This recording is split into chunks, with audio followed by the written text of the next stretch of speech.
Hi, everyone, and welcome. Good morning to, I think for the most of you, it's still morning. Just to let you all know, we will be recording this first session. So the lecture that Tomas is going to give us and also the Q&A afterwards.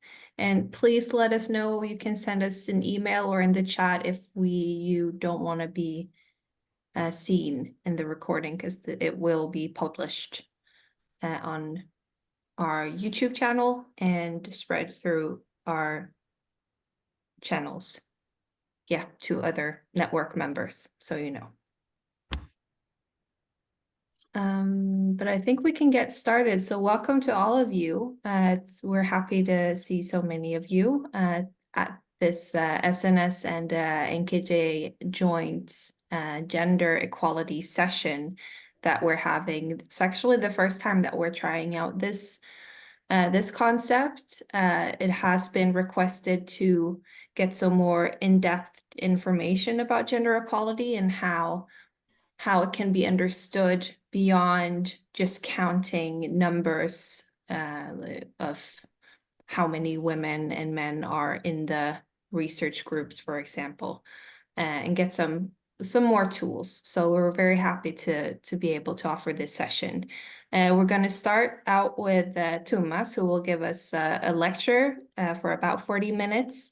He is from Lund University, but he will also, of course, present himself a little bit. And you have also seen a small description in the invitation that we sent out. It will be followed by a Q&A and some discussion, and then we'll go for a break. The break will be in an hour, around 10 a.m. CET or CEST, since it's summertime now. After that, we'll head on to a workshop where we've invited Fatime, who's been working a lot with in the private sector and the civil servant sector with gender equality and equality overall. So we're very excited to see also what she has to offer in terms of tools and understandings. But let's get going. Tomas, I invite you to. I will stop sharing so you can share your screen. Thank you. Let's okay.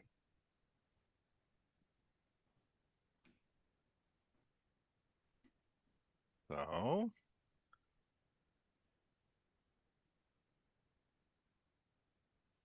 it's always taking a little bit of time here, of course. You cannot share.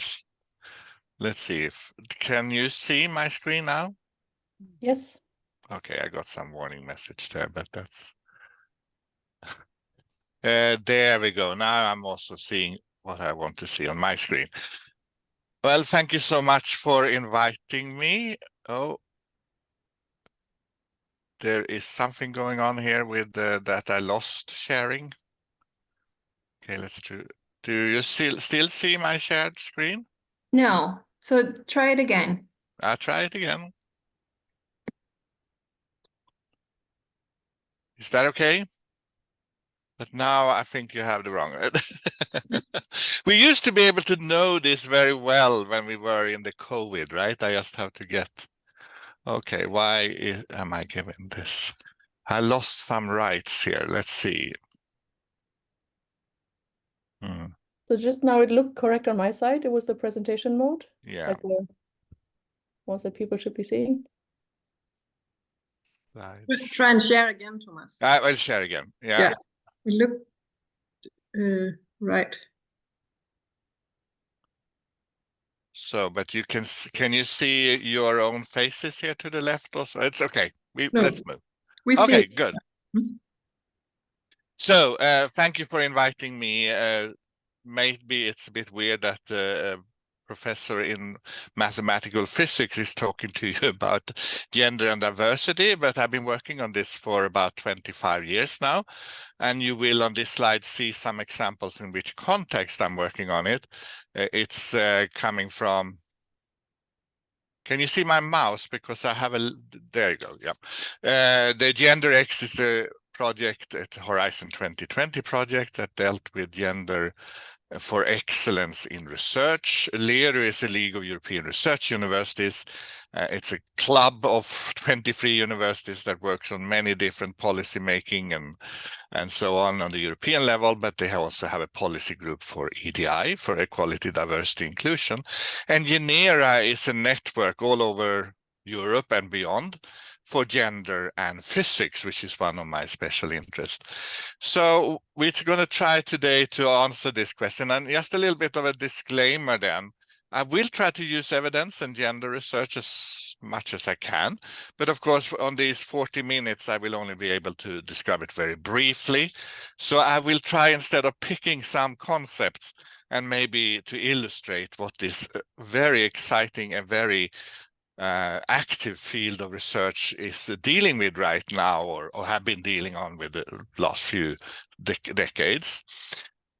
And I will use the word science, which means science and technology and beyond, because it is clear that things that is valid for science or a part of science comes back. So when you look at studies for different topics or different subjects, different contexts, you will rediscover the same kind of things or similar things. What I like to start with is bringing back a little bit what was said in the beginning here, that you can think about this on different levels. And I'm usually going then to one of my favorite researchers in this field is Londa Schiebinger from Stanford University. She's an historian of ideas, so she very much come into this from a historical perspective. And for example, if you want to read an introduction about this topic, a book that is now 30 years old, but since it's historical, it's still maybe valid. And she has written a book where she asked the question, has feminism changed science? And of course, feminism, the research, but also the activism that kind of points to that women and men have not had or doesn't have the same same possibilities in society, and has tried to change that. It has changed the society tremendously. I mean, 100 years ago, the right to vote and so on. And about the same time, women were actually allowed to enter the university. And then the question is, has it also changed science and how we do that? And nowadays, she's working very much in a project called Gendered Innovation. And if you Google Gendered Innovation, it's a project that is supported by Stanford University, but also the European Commission. So they look at what happens if you forget the gender dimension in your research and what you might lose out then. And it is actually true that very often it is forgotten, both the sex and the gender dimension. But what she said is that very often when we approach this, we're doing exactly as I think Sophie said. You try to fix the numbers. You see that there is an imbalance. It could be the gender, it could be some other things. And then you try to fix that. And what we often do then is we talk about recruitment. We say we have to get more, say, women into this field. And how are we going to do that? Well, we're going to go to, for example, the high schools or wherever we are recruiting, and we're going to convince women that this is a really great place to be. We are going to tell them how fantastic it is to do science and engineering. And that all is about fixing the women. There's something wrong with women, is the kind of idea here, that they don't pick our field. This is, of course, a hopeless situation in many ways. First of all, you can ask, is this really what we want to do? And the other thing is that, of course, the wrong spotlight on this whole thing. So what Londa is pointing to is that we have to really work on what we can change and what we should change, and that's the culture of our institutions, of our research groups, of our organizations. And what she means with culture here is the way we interact, the way we do things, the way we organize ourselves, the norms we have, and so on. And she also says that the very much interesting thing is whether that is also affecting the knowledge that we produce when we do research, the knowledge that we teach and that we learn. And that is, of course, a very exciting question. And I will not have the time really to go into that, but maybe another time.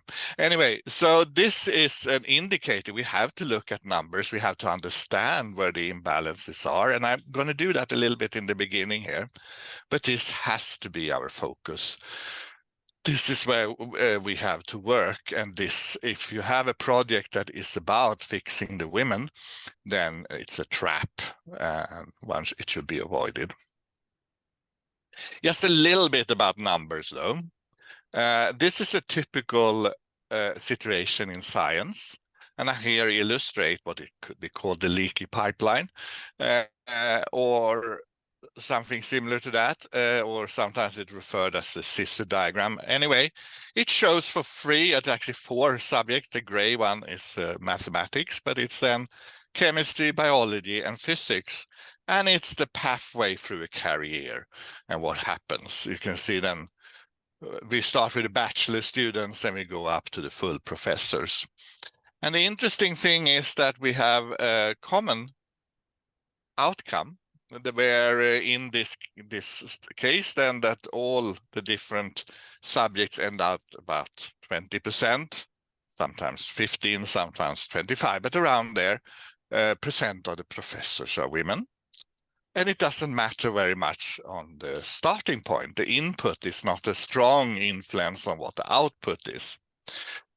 This is again then illustrate the importance on that we have a bias. We have a bias in the system, and the bias is here.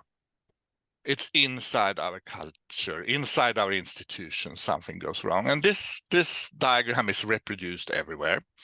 So then the question is, what is happening here? What is going wrong in our institutes that we can't keep, for in this case then women and non-binaries? Why can't we keep them in our career paths? And the answers to that is partly I will address here. But of course, there is a problem with this diagram because the points are taken at the same time, even though they illustrate the whole path. So, I mean, the people down here are not the same people as up here. So what can we do then? I just want to tell you about what the European Commission wants us to do, and many other grant-giving organization, is that we should look at what's called flexible cascade model. And that is actually the dynamic model of what's happening right now. And what I illustrate here, just by looking at this end of this diagram, this is the percentage of women among PhD, among assistant, among associate professors.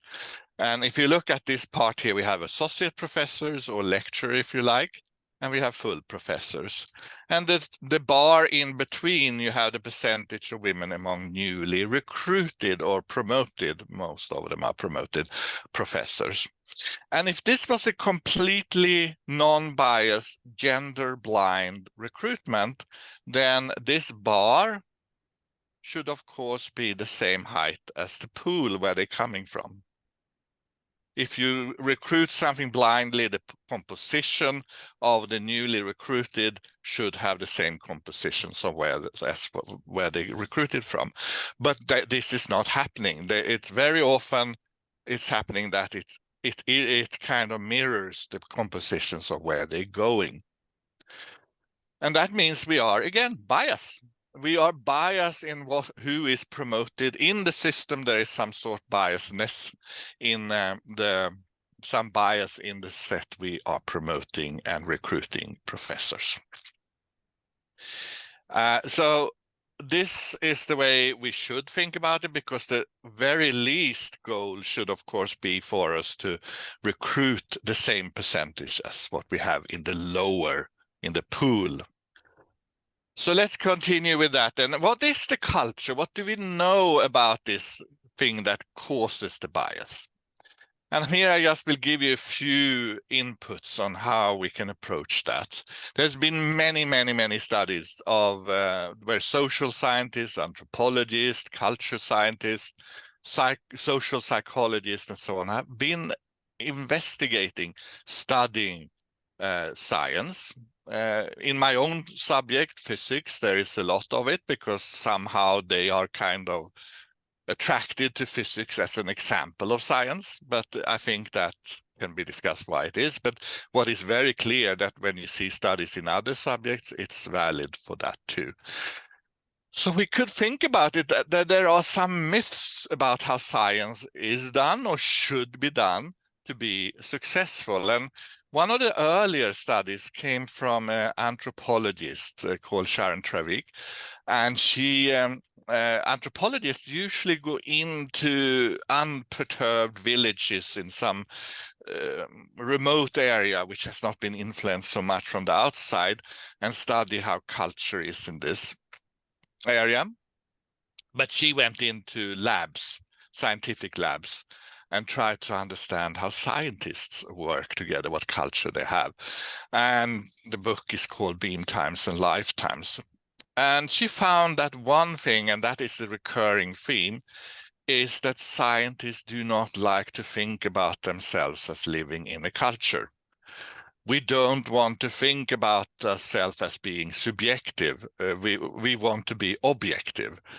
And of course, our science is very successfully built on the idea of what we call positivism, the idea of that we're looking for things with the help of logic and experiments, and we find some sort of objective picture of the world. But it tends to then be transferred also in our way of looking at how we are interacting. And she points out, and many studies after that points out, that this is a very dangerous idea, in the sense that if we think we are objective, we therefore become non-critical to our way of making decisions, to evaluate or to assess different things. And actually there are studies showing that the more you think about objectivity, believe in the objectivity, or if you like the meritocracy, then the more subjective, the more bias the institution gets in the decision making. Later on, some historians have been looking at what is the idea of a good scientist. One thing that came in the 90s was a book called Pythagoras' Trousers, where they pointed out that some of the theoretical scientists are very much like a priesthood. And of course, our research is built on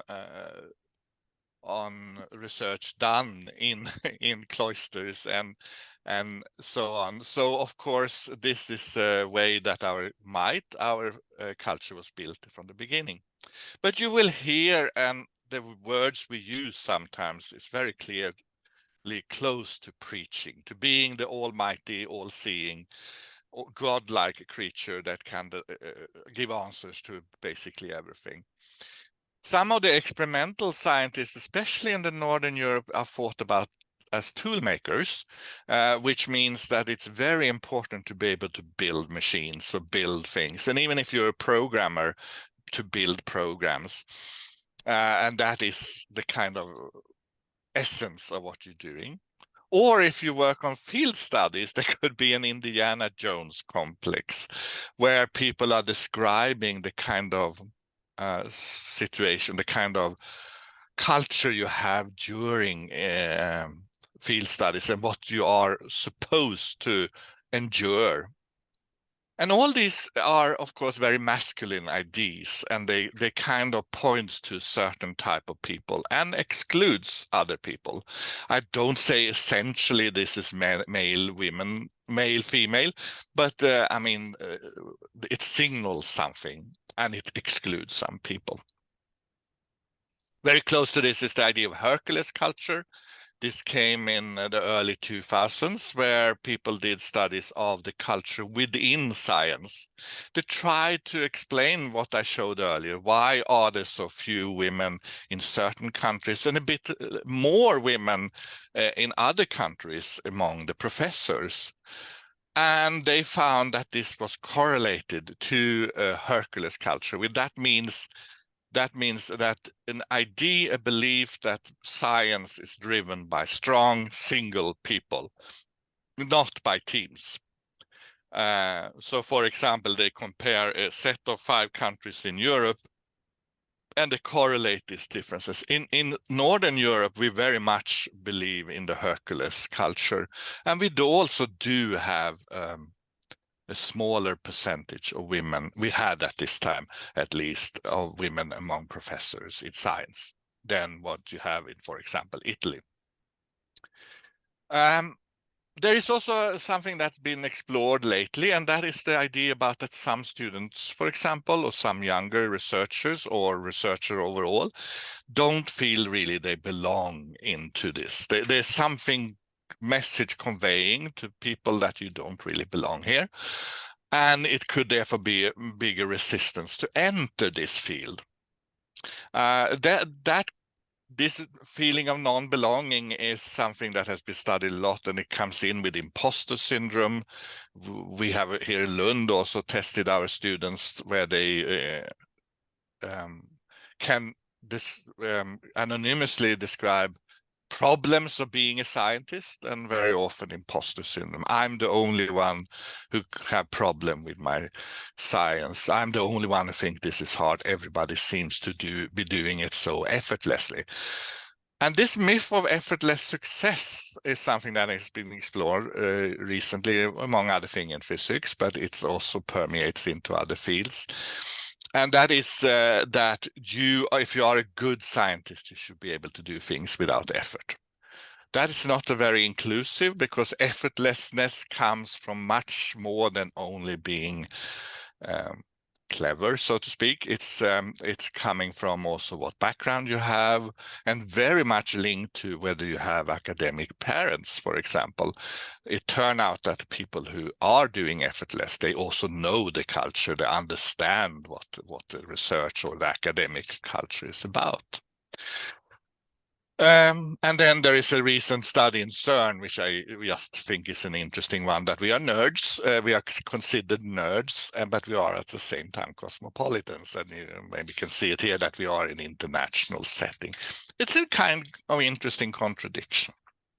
So just to illustrate a little bit where people are coming into this subject, and I will give you a long list of literature where you can explore this a bit more. But I thought here I should maybe come into something that has been very important in later years and focused very much. And I have mentioned it already, and that's bias. And I thought maybe we should explore a little bit what is bias. And for that, I want to, one should always, when you talk about bias, start with an illusion. And maybe no, it's working. And I want you here just to look at this little movie. It's basically balls moving on a line. And I want you to think about how many balls you see before they are actually moving in a collective fashion. So let's get started. I hope you can see the movie also.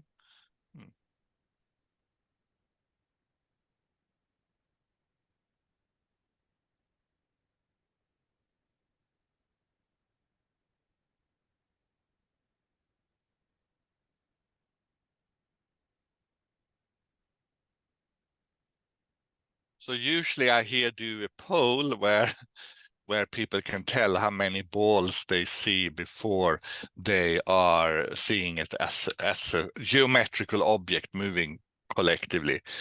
And it's usually around 3 and 4. So what's happening here? Well, our brain is basically saying, okay, I see a ball. Okay, I see 2 balls. I see 3. Oh no, this is getting very strenuous. I need to find something that I can think of so I can get in all this input I get. And the brain digs in our memory and experiences and find geometrical patterns.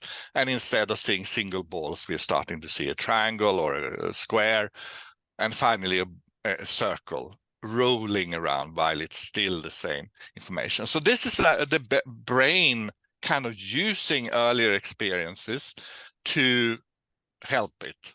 And it is necessary. That's important here. Bias is a necessary thing for us to deal, for the brain to deal with all the information that flow over us all the time.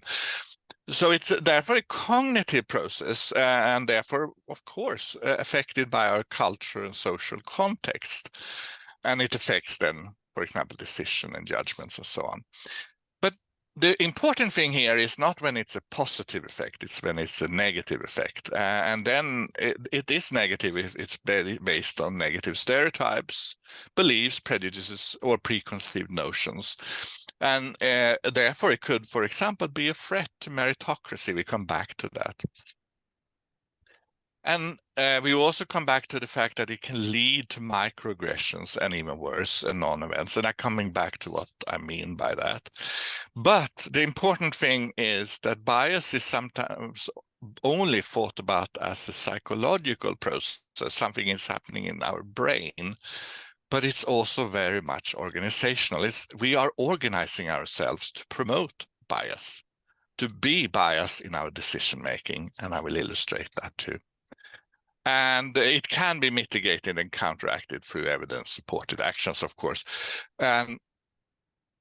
Just to give another illustration about that we are all biased, I want you to, for a minute here, think about yourself walking home in your town or city, wherever you live, and it's dark, and you are alone. And now I want you to think about that you meet a person that you don't know.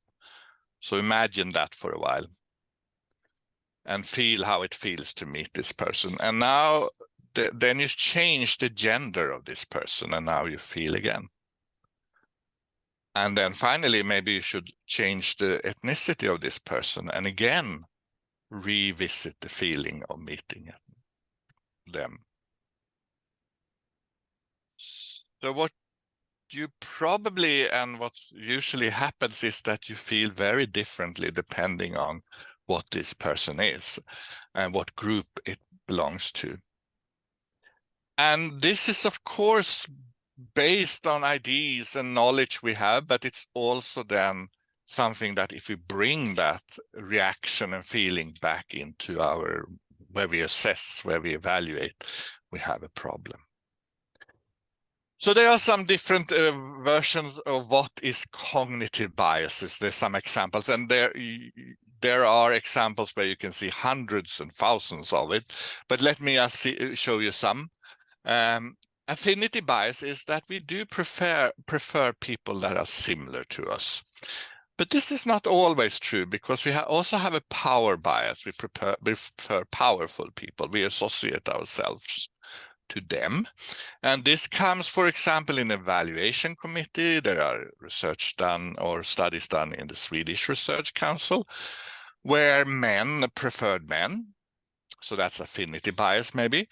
But also women preferred men and became biased in their evaluation. So that might be the power bias then, so to speak. Attribution bias is coming in that groups are not judged the same way.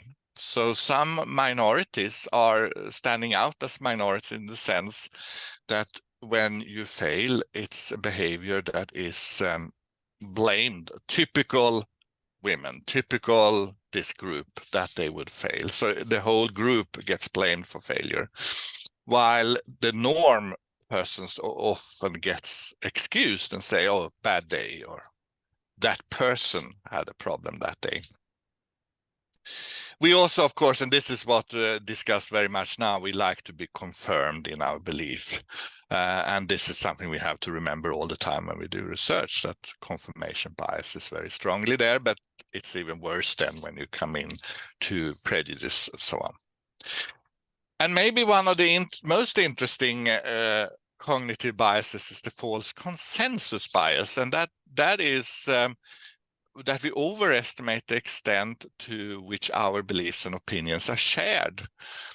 that people agree with us. And very often when I talk about these subjects, I meet resistance, and resistance that could be based on false consensus, because people are sometimes angry, of course, and they sometimes are powerful people resisting, and sometimes they express their aggression in a very aggressive way. And the rest of the group, maybe the majority, is quiet. And what might then happen to this person is that they think everybody else agrees. So it's very important when you discuss these kind of things that you have possibility, and I'm sure you're going to have that later today in your workshop, where everybody's heard, because the majority do want a good environment and so on, and so that we avoid the false consensus bias. But there is also systemic bias, and this is a study from Copenhagen University, where they looked at systemic bias in the form of what they call hijacking. It's Matthias Willum Nielsen who has done this. And he discovered 3 different types of bias. One is what he called a decoupling. We say one thing and we do another. We say that we look only on merits and qualification, and it's all about the best candidate. When he interviews professors in different universities, this is what they say. But they don't do that. They had tailor-made advertisements. They had lack of openness and transparency. In the case he was studying people getting promoted or recruited to professorships or associate professorship during 10 years, I believe, and found that a big portion, maybe 30–40% of them, these positions were never advertised, but still the professor was describing it as a meritocratic process. So we kind of find ways to navigate past rules that we believe are in place. I've heard people talking about, oh, it's so important that we have good experts evaluating, but we have to find the right ones so they are promoting our candidate. And you can probably think about many examples of decoupling. Standardization is something that is very much discussed on the European level. We think as soon as we have quantitative measures, we think we are objective. But quantitative measures is always based on a qualitative decision. What should we measure? So, but we still think about it as now we are objective because we have a number. So you all know about H-index, and here people often decouple. They are ridiculing H-index as a failed system, of course, to measure anything, but except for And then when you sit in a meeting, people refer to the H-index when they evaluate people, for example. So there is solutions to this, and I just refer to them here. There are two qualitative measures is, of course, the way to go, where you evaluate the impact. You evaluate broader, not only lists of publications and so on. And you can look at the DORA, which is an international collaboration, and QUARA, which is what the European Commission are recommending. And they describe how you can move away from the quantitative and become more qualitative, where you actually go beyond the numbers. And then the final is the stereotypes. This is about, we find excuses for the imbalance. For example, the one I showed you earlier with the leaky pipeline, and they can be sexist, or they can be racist, or they can be any ism here. But the sexism is interesting because about 100 years ago or less, the idea among professors in the universities were that women are not fit, or it's even dangerous for them to do academic studies. And I don't know if you're familiar to this, but the idea was that when you study and read a lot, the blood goes to the brain, so women become infertile if they academic studies. And I tell my students when I have courses in this topic, this is the professors at the universities who said that. So the biasness and picking some sort of idea about what they knew came through there. The new sexism is that women do not really want to. And if you go into YouTube or other social media, you will see people promoting this idea. The reason why we have a leaky pipeline is that women don't really want to, which is not based on any evidence. There's no interviews or any qualitative studies done to promote this. It's some cherry-picking correlation, and it has been debunked, but it's still there in the discussion. So we also have some cloudy and very strange ideas about risk-taking, which are not deeper in the sociology, that some people want to take risks and others don't. Without the risk-taking business is all about networks. So people with big networks can take risks. People without networks, there is much more dangerous to take risks, in the sense applying early for a position or so on. So this is understood from a sociological point of view, but it's trying to do what we call essentialists, say that this is a difference between men and women, which there is no evidence for, and about whether you want to care or want to compete. So what can bias then lead to? Well, I want to illustrate that with with two examples here. First, looking at the recruitment process. This is a minefield of bias, and it can come in any part of the process. You can start, very often people come to me and say, we have this position and only men applied, or if it had been nursing, it could have been only women and so on.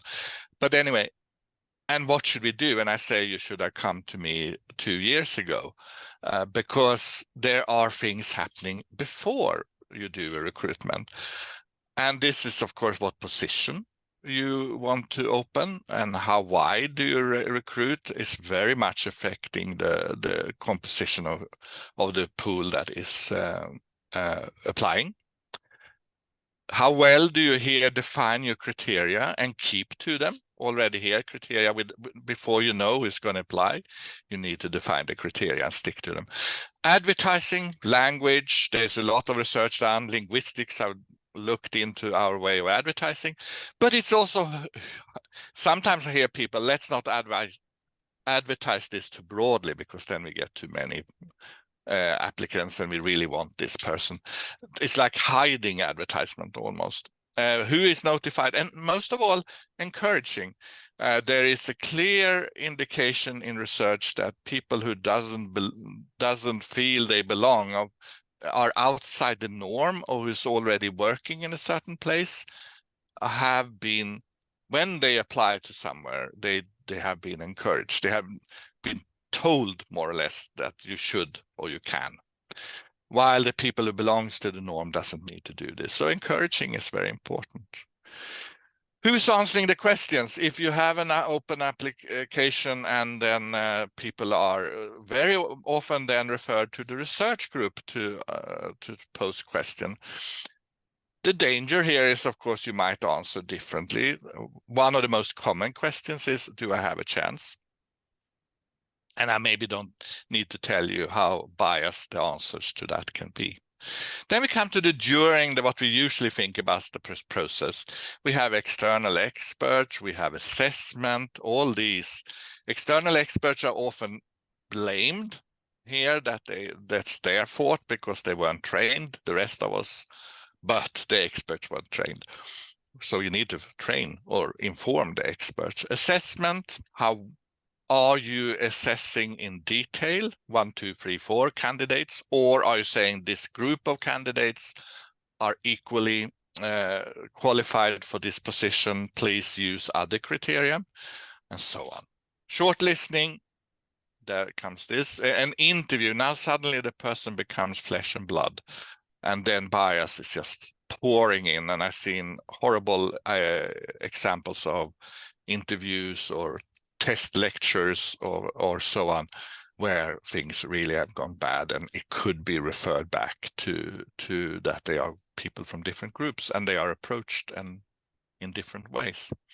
And here we have to remember one thing that which we come to later, that if you belong to minorities, you expect and feel belonging into the interview situation differently you don't feel you belong maybe in the group of interviewers, and therefore maybe also appear to be different. Then you select, of course, are you still using the criteria you defined in the beginning? And then someone has to notify. There have been examples of notification that might not be very welcoming. Some, oh, we're so happy you applied, finally we got a woman. Or how you frame this is, of course, important.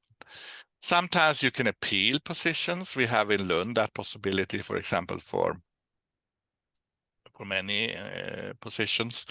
And it turned out then when we asked around among postdocs, for example, only the Swedish postdocs even thought about this as a possibility.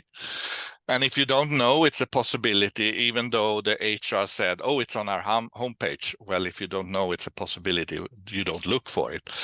And then comes the onboarding. What happens if the Crown Prince was not picked, and will they stay? So whole this process is full of bias influence, which we have to be aware of.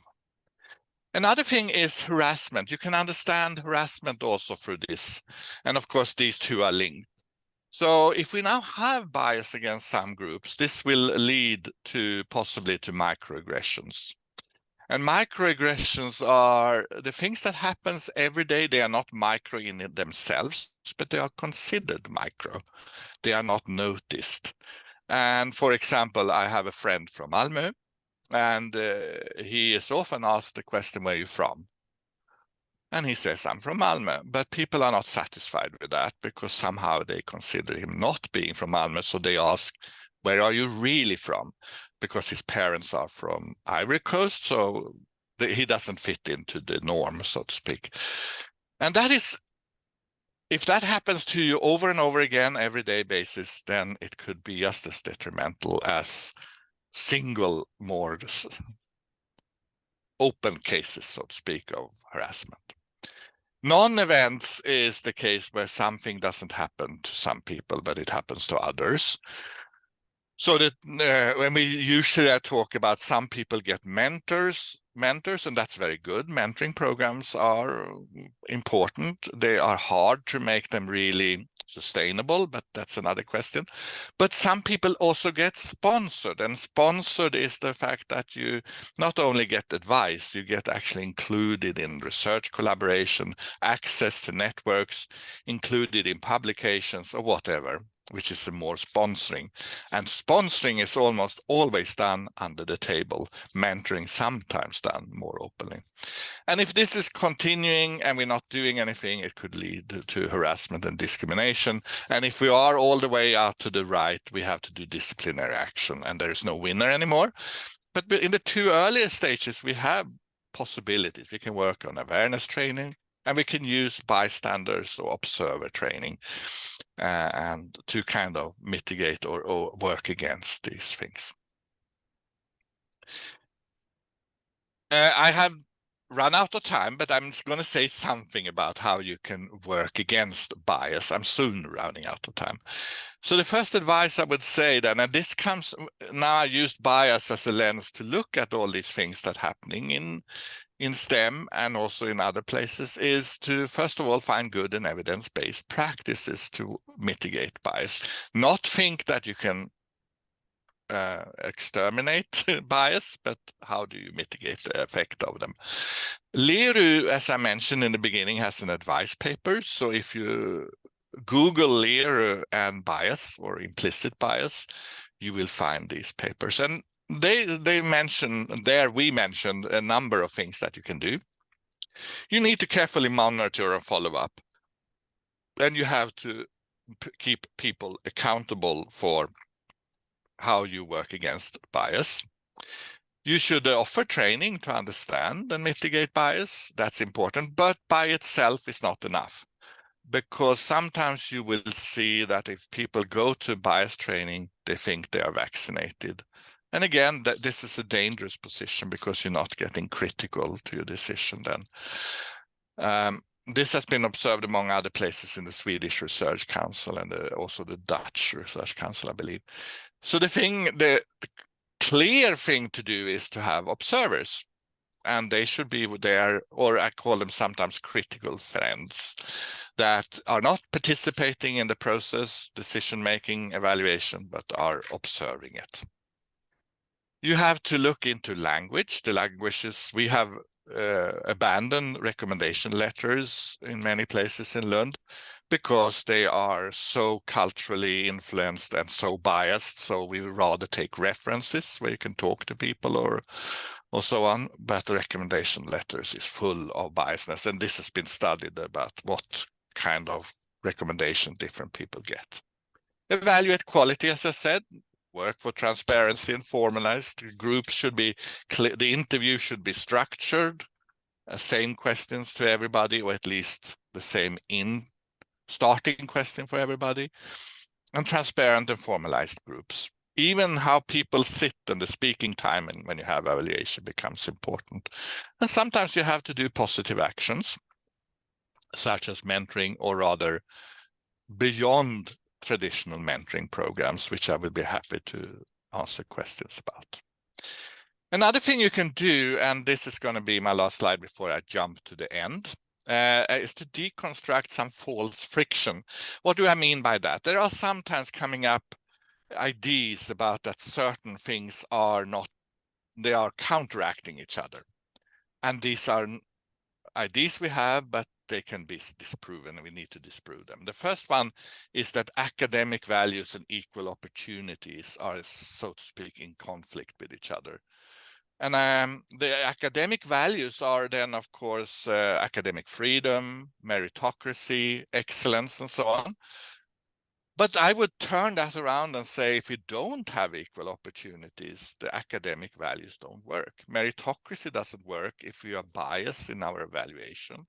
Meritocracy doesn't work if some people have power and otherwise other people are not. Academic freedom doesn't work if not everybody has access to the freedom of choosing what to research and how to research it. By, for example, if the grant giving or position giving is biased. And we also know that excellence, diversity leads to excellence, and if it's correctly managed. So that's, again, these things, equal opportunities feeds the academic values, not oppose them. And one thing that I will put in the statistics in the slides if you distribute them, but actually there's an idea that we're talking about widening recruitment, and then people say, yeah, that's fine, but as long as it doesn't affect the quality, right? But this is not true, because you can see that this is done, for example, with social background, that from families where parents don't have academic backgrounds, that you need perfect grades from high schools to go, more or less, to get up to a large fraction. Over 75% of the students are coming to, or the people coming to higher education. While for if the parents have academic education, you can have much lower grades and still end up in academic institution or higher education.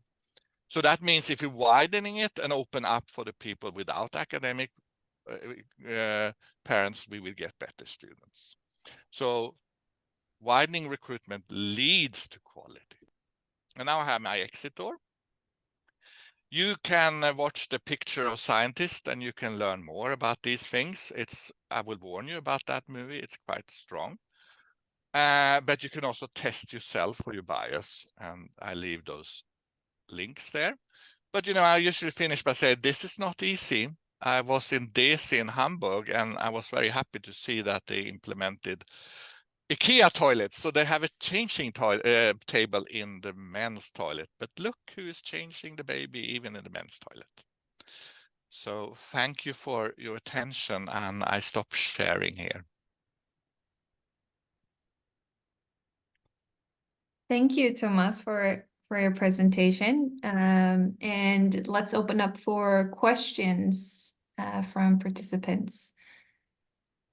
I think we can manage a few. If there's anyone wondering anything about the presentation that was just held, or if you have any reflections or questions regarding your own situation in your project groups that you would like to ask Tomas about? No, I was just wondering. So, well, thank you for the nice presentation. You said that there's some measures that have been taken in Lund, no? So you guys did a lot of research, and then I guess you got some recommendations out, and then people have been taking them up. So do you see a change in culture? Do you see the positive change that you wanted to see when giving out those recommendations? Measuring culture is not easy, but the first thing is, of course, to see the things that could be easier to measure and that we do see is openness to discuss and openness to that you want to improve it and that you understand that the culture do affect things. And that is for that you can see in our investigation, our surveys, and in not the least that in a very easy measurement, but very important and strong, is that institutes are asking and implementing measures. So that's a way that they see we have a problem, and then they come to us then as the expert group, and we try to formulate how should we work against this problem we have.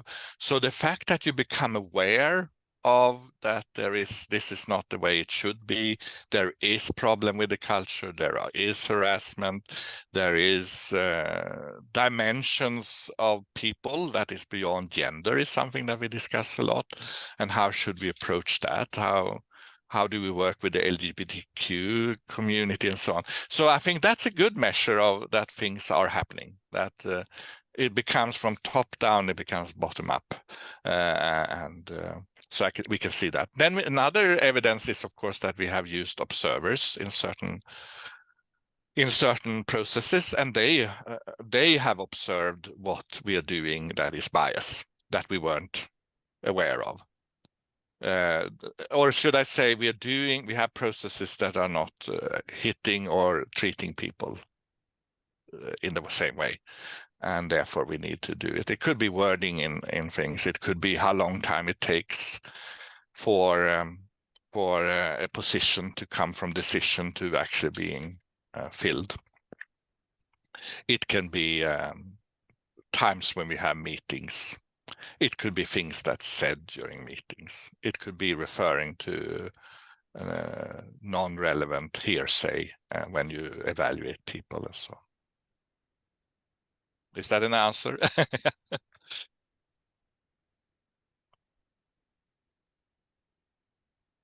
Thank you. Is there any other one who has a question for Tomas? Lisa have raised her hand. I raised my hand. I was curious. Biases are out there, and for most of us, it's maybe difficult to see to what extent we ourselves are biased or our own system is biased. And as you mentioned, in science and research, we have a very hard time actually acknowledging that we're part of this bias. But when you work with this over time, is then your experience that this ability to see yourself a little bit from the outside or your own system, is that something that actually can be changed in the individual person? Or is it more a process over time as some people are leaving the institute and others come in? How big is our capacity as individuals to actually develop this? I think I've worked with the leadership training and I worked with the different things, and I think what has been important to me is to understand that many things that we didn't expect many things are learned that we thought were inherent, such as leadership, for example. And I think very clearly, and I think the studies show that people become aware, and awareness can be measured in surveys or interviews. So that is clear, and awareness and also awareness of their own. I think that's a quantum step, that you understand that bias is something I am, and it's a painful process for many, not the least for scientists. But I think that is that awareness, but then being able to mitigate it and work against it is something that takes longer time. But then we have, as you pointed out, we have the problem in the academic world often that people are exchanged all the time. So if you have an evaluation committee or if you have leaders, they're always new ones. So the training is a constant. Even if the person learns, we have to train because the person is exchanged for someone else. But I think me and other can certainly clearly say that it's learned, but we need help, because when we end up in a process where we're going to make decisions, we get involved. We think that this is an important. We are, for example, a selection of a new professor and so on. The bias creeps in again. So that's where we need the critical friend watching from outside and saying, no, you can't use that kind of argument. It's hearsay, or then you didn't evaluate that aspect for this candidate, then you shouldn't do it for this candidate, or whatnot. Yeah, so it's a learning process for the institution, for sure. Is that an answer, Lisa? Yeah, thank you. I take with me certain positive optimism in terms of individuals have quite a capacity for learning. Yeah, and I also think this false consensus, if you think there are some people that are harder to teach, is to try to design training so that everybody's heard, and there's things so that you really bring down this false consensus that most people actually want things to be fair. That's clear from research. Yeah. Melissa also has a question. You said something about having a group of observers to observe your bias, but how do you go about recruiting or selecting the people who are going to be part of that observational group? Because of course they come with their own bias as well. So I think it's, I guess my experience is that I have spoken with a lot of women of minority at my institution, and I feel like sometimes they feel their voices don't get heard because of maybe the position they're in the institute. So I was just wondering, how do you propose to select these people that are supposed to then identify the bias within the group? Yeah, just a sideline, I think it's such an important thing with this intersectionality, as we call it, that people are belonging to two minorities, so to speak. They are not just added, they are actually really much multiplied, or whatever you want. Well, there is a lot of advice there, but one is that you need to find someone that has power. So it's listened to, in the sense, listening power. The observer has to be taken seriously and listened to and be able to be heard. And the other thing is that it should not, that's the common advice, not be directly involved in the decision making. Not the person that has the finger in the jam jar, is that what you say in English? So that they could actually take a step back and just not get emotional, because emotions are of course one thing that feeds our bias, or when we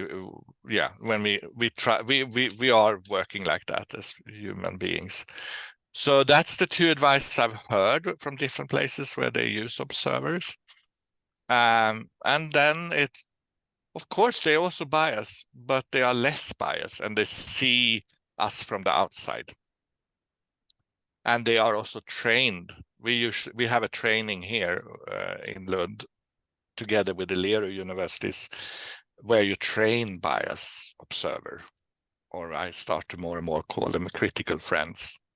And what happens is also, sorry, I see that time is running out, but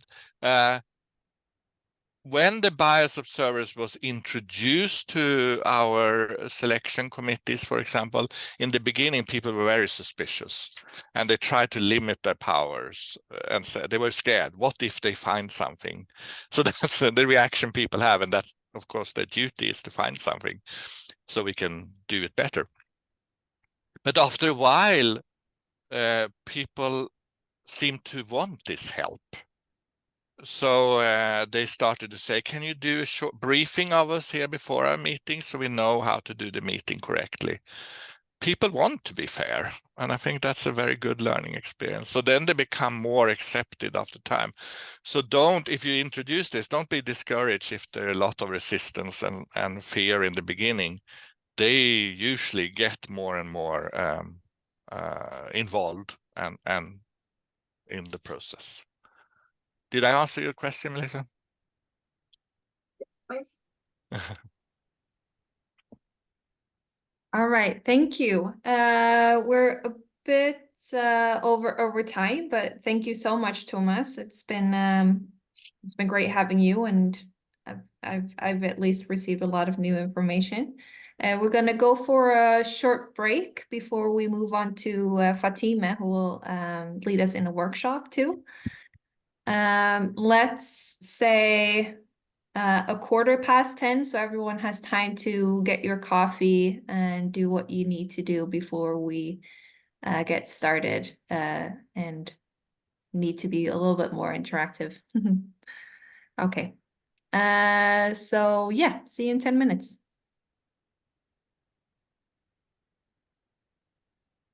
Sophia, I send you the slides then in the PDF, is that?